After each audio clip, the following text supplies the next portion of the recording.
I stumbled across Bill O'Reilly's YouTube channel. Now, this is interesting because I didn't even know he had a YouTube channel. This is his personal YouTube channel. I think his name is just Bill O'Reilly. The channel's name is just Bill O'Reilly. There's nothing, I don't think there's anything from his actual show on there. It's all stuff he does. I think it's in his office after the show or before the show, just answering viewer emails. They're just like little minute-long clips. And I watched a lot of them the other day when I first found the channel, I gotta be honest. And also, incredibly interesting, he doesn't have that many subscribers. Now, the reason is, I figured out, the reason is because the average viewer age at Fox News is upper 60s. So they're really old. They don't really use computers. It sounds like I'm exaggerating, but I'm really not. You know how many subscribers Bill O'Reilly has on YouTube? Like 3,000 and change. Okay, I almost have as many subscribers as Bill O'Reilly. And I'll surpass him in no time. Really, really interesting. But anyway, you guys remember when he said the infamous tide goes in, tide goes out thing to the atheist, and that was his argument for believing in Christianity and believing in a God? Because it's the argument from design, essentially. He thinks everything is so designed, so how can you say it's an accident? Well, everybody mocked him for that because, of course, the tides go in and out because of the moon, right? And science can explain it. Well, he actually elaborated on that, and he dug himself in a deeper hole. Let's listen. David, Beverly Hills, Florida. What do you mean when you refer to the tides, when you ask about the existence of God? Science explains the tides, the moon's gravity pulls on the ocean. Okay, how'd the moon get there? How'd the moon get there? Look, you pinheads who attacked me for this, you guys are just desperate. How'd the moon get there? How'd the sun get there? How'd it get there? Can you explain that to me? How come we have that and Mars doesn't have it? Venus doesn't have it. How come? Why not? How'd it get here? How did that little amoeba get here? Crawl out there. How'd it do it? Come on. You have order in this universe. You have an order in the universe. Tide comes in, tide goes out. Okay, yeah, the moon does it. Fine. How'd the moon get there? Who put it there? Did it just happen?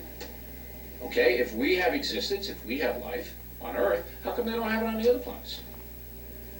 Were we just lucky? Some meteor do this? Come on. You know, I see this stuff, it's desperate. As I've said many times, it takes more faith to not believe and to think that this was all luck. That all this human body, the intricacies of it and everything else, all luck. Than it does to believe in the deity. Nobody's saying it's all luck, Bill. See, that's a straw man. All we're saying, whether they be atheists or agnostics, we don't know. No, we don't know. That's our point. You're the one that's not saying that. You're the one that's saying you have an answer. So his argument is, it's fascinating to me that he thinks this makes sense. So his argument is, you don't know how the moon got there, and nobody knows how the moon got there, so therefore Christianity is correct. Wait, how is that your conclusion from your two first points? So I don't know how the moon got there. You're right, I don't. You don't know how the moon got there. You would admit that as well, right? So therefore Christianity is correct? How is that an affirmative case for Christianity by any stretch of the imagination? Now, furthermore, let me explain the bigger point as to why he's wrong. Let me address his bigger argument. So essentially he's we've all heard this argument before. It's the argument from design, right? And let's be fair to him and just say, put aside the fact that he believes in Christianity and just say he believes in a God in a deistic sense, right? And without knowing any details about him reading your personal thoughts or whatever the case may be. So the argument is, look, everything seems to have some sort of order. Everything seems to be kind of intricate, right, and designed. And therefore, if it looks like it's designed, there has to be a designer. That's the way the argument goes. And I have to be honest.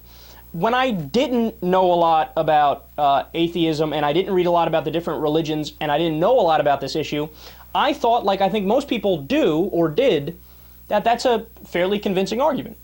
The old, oh, there's a watch, so there has to be a watchmaker argument. It makes sense at face value, right? Well, there's a major, major problem with that. And anybody who's read about this, they have, you know that aha moment you get when you figure something out? You're like, oh, right. Yeah, that makes absolutely no sense. Once you hear it, you go, oh, Yeah, that doesn't make any sense. So it's called, the argument itself has its own fallacy. That's how fallacious it is. It has its own fallacy. It's called the fallacy of passing the buck. So what does that mean? Well, let me explain. So if somebody says, look, we're so well designed and everything seems to be so ordered that there has to be somebody or something who created the order, right?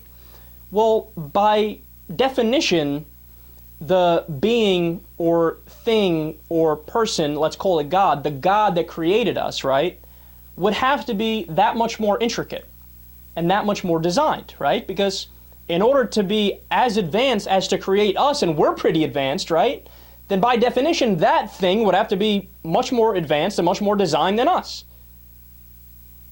So that begs the question, who designed the designer? If they're that intricate and they're that designed and they're that advanced, who designed the designer? Who created the creator? Who's the God of the God? Is there a super God that created a God that created us? And then who designed the super God? Is there a super God that created the super God that created the God that created us?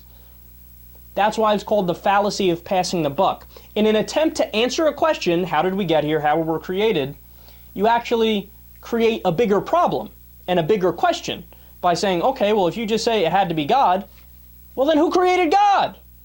And that's where their logic falls apart, because that's where they just start making stuff up. They go, no, you don't understand. God exists outside the realm of time and space, and doesn't need an explanation, and God works in mysterious ways, and we don't know.